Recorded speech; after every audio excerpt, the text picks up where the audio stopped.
Good afternoon, everyone. And once again, welcome to Industrial Maintenance 101. As you know, my name is Alonzo McConney. I'll be your instructor for this afternoon. Guess I just want to start off with a recap of last week's lesson. Can anyone tell me what we talked about in our last class? Let me help.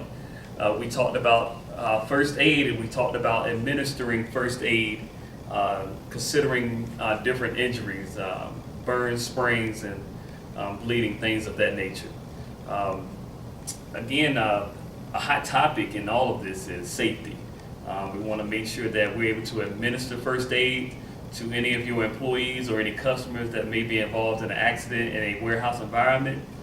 Being an industrial supervisor, you have to have the know-how. You have to have the ability to execute first aid when it is needed. Today, we're going to take it a little step further, more of an informational session, where we're going to be able to identify all of the items that may be located in a first aid kit. You're going to be able to recognize them upon seeing them, and you're going to have to know the purpose of each item in the first aid kit.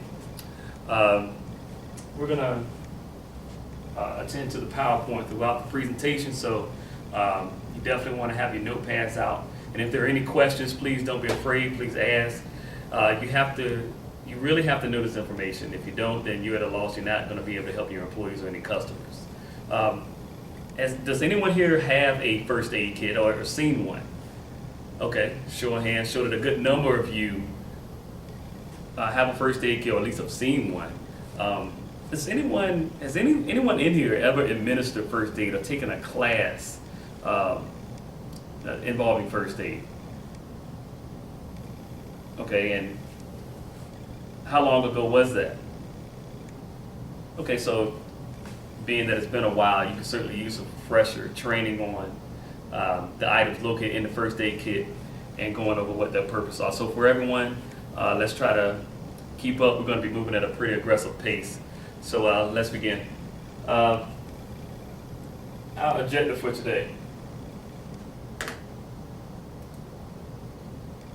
Given the items included in a standard first aid kit, the learner will be able to identify each item and its purpose with 100% accuracy, and I put emphasis on 100%. You don't have any room for error. If someone is hurt, you're going to have to know what to do to help them all the time. If you don't, someone may be seriously injured and don't get the attention that they need. It may end up being a very trying situation. Does everyone understand our performance objective today? All right, very good. Let's move on. A first aid kit is a collection of supplies and equipment for use in giving first aid. Again, the items included in the first aid kit are going to be utilized to administer help to those in need.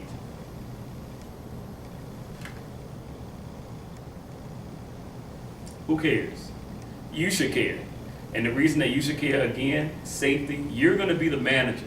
You're the industrial maintenance supervisor. You're going to be the one that everyone looks to if something goes wrong. You don't want to be caught in the dark. You don't want anybody looking at you and you can't deliver.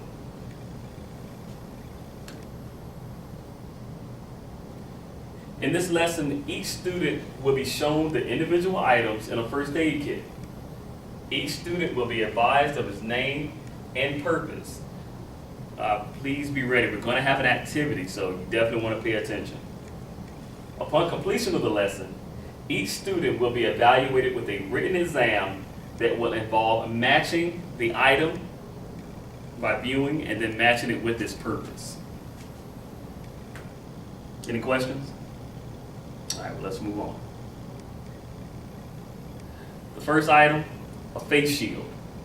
A face shield is a device used to protect a wearer's entire face or part of it from impact hazards such as a flying object or road debris, chemical splashes, or potentially infectious fluid, normally involved with medicine. A Band-Aid. Some of you may think a Band-Aid, you see this all the time, but it's actually a critical item in a first aid kit. As you can see here, an adhesive bandage, that is also called, is a small dressing used for injuries not serious enough to require a full-size bandage.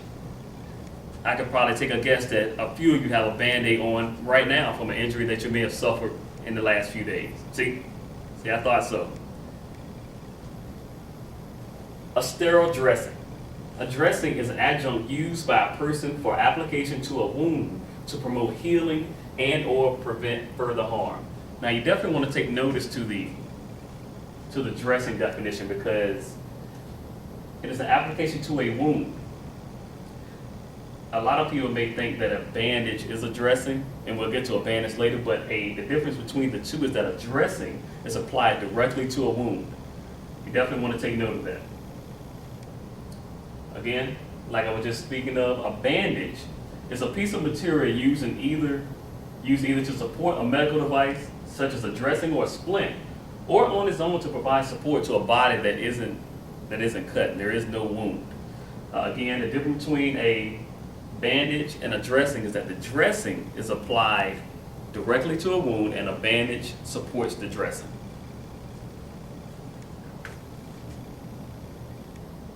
Saline. Some of you may not have heard of saline, but I'm sure all of you at one point have come into contact with saline. Saline is used to wash out eyes or small cuts. It's used to clean an area to avoid infection later before applying dressing and bandages. Scissors. Again, just like a Band-Aid, may be an item that you may feel is insignificant, but it's very versatile involved when using a first aid kit. Scissors are used to cut away clothing from the wound area, as well as cut bandages and tape, etc. An all-purpose tool, if you will. Medical gloves. Another simple item that has a critical purpose. Medical gloves are disposable gloves used during medical examinations and procedures that help prevent contamination between caregivers and their patients. I'm sure you may have seen doctors use gloves all the time. I'm a big boxing fan, and whenever I see a boxing event, I see the referee with these gloves on. And I remember thinking, why does the referee got these gloves on? Then I took a closer look at it. Boxers get cut all the time. You don't want to be infected by anyone's blood by not protecting yourself. Medical gloves give you that advantage. Alcohol. Alcohol can be applied as a cooling, soothing application used for cleansing hands and instruments for the disinfection of skin. Again, another item used to help support the idea of cleanliness to avoid infection. Ibuprofen. Ibuprofen is a painkiller, an anti-inflammatory painkiller used for treating sprains and strains. This is normally an afterthought after you assist with cleaning and bandaging the injury. This has helped to make to lower the amount of pain that a victim may be going through.